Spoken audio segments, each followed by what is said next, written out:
C'était la fin de notre semaine d'aventure en canoë.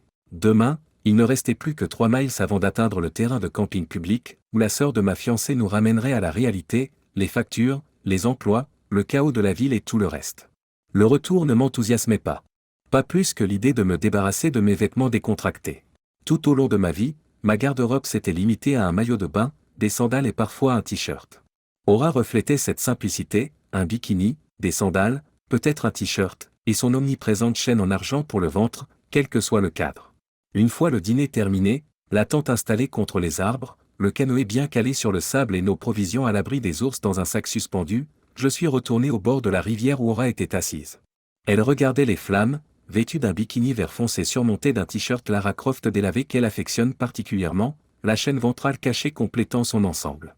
La radio portable jouait un doux solo de violon à proximité, donnant un air mélancolique à l'instant. Son expression triste reflétait la mienne. À la fin des corvées, j'ai laissé mes sandales dans la tente et j'ai traversé l'herbe fraîche pour rejoindre le sable chaud.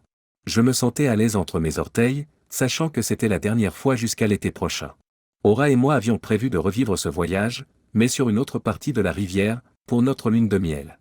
Je m'agenouillai derrière ma fiancée, l'entourai de mes bras et la serrai contre moi en la berçant doucement. « Nous devons vraiment repartir demain ?» murmura-t-elle avec une pointe de déception dans la voix. « J'en ai bien peur, soupirai-je. À moins que la ville ne connaisse une invasion martienne pendant la nuit, nous sommes prêts à rentrer. Mais ta sœur ne viendra pas nous chercher avant 16 heures, nous aurons donc la majeure partie de la journée pour nous. » « C'est vrai, acquiesça Aura. Quand devrions-nous partir au plus tard pour la retrouver à l'heure ? Après avoir réfléchi un instant, j'ai répondu, si nous insistons vraiment, 15 heures pourraient convenir, mais ce sera peut-être trop serré. Midi me semble plus sûr, nous pouvons faire un voyage plus détendu jusqu'au terrain de camping. De plus, cela nous donne une marge de manœuvre si un orage survient dans l'après-midi, comme il y a quelques jours. Aura s'est penchée en arrière, caressant mes bras, partageant la tristesse de nos cœurs. Au moins, nous reviendrons l'été prochain, dit-elle, offrant du réconfort, peut-être surtout pour elle-même.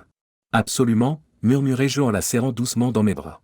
Notre lune de miel sur la rivière sera tout aussi incroyable que l'a été cette semaine, même si ce n'est pas le choix conventionnel. Je ne me soucie pas des conventions, a-t-elle répondu honnêtement, faisant écho à un sentiment que je connaissais bien. Si nous devons quitter le fleuve demain, je souhaite seulement que les 12 prochains mois passent vite. Je chéris cette liberté par rapport à la ville, loin du bruit, du smog et de l'impolitesse. La nature est ma maison, et non un appartement exigu dû à la flambée des prix des loyers et de la nourriture. Voyager avec une seule personne, ne pas être serré dans un wagon de métro. Et surtout, se prélasser en bikini vaut mieux que les vêtements de travail, surtout ces maudits talons. Je l'ai serré contre moi, mon menton reposant sur sa tête, mon toucher doux et rassurant. La lumière du jour avait disparu, nous laissant sous un ciel étoilé, la pleine lune s'élevant au-dessus des arbres. Le crépitement du feu, le bruissement des feuilles et l'écoulement de la rivière étaient les seuls sons, agrémentant notre dernière nuit dans la nature et nous rappelant de façon poignante ce qui nous manquerait une fois de retour dans la société.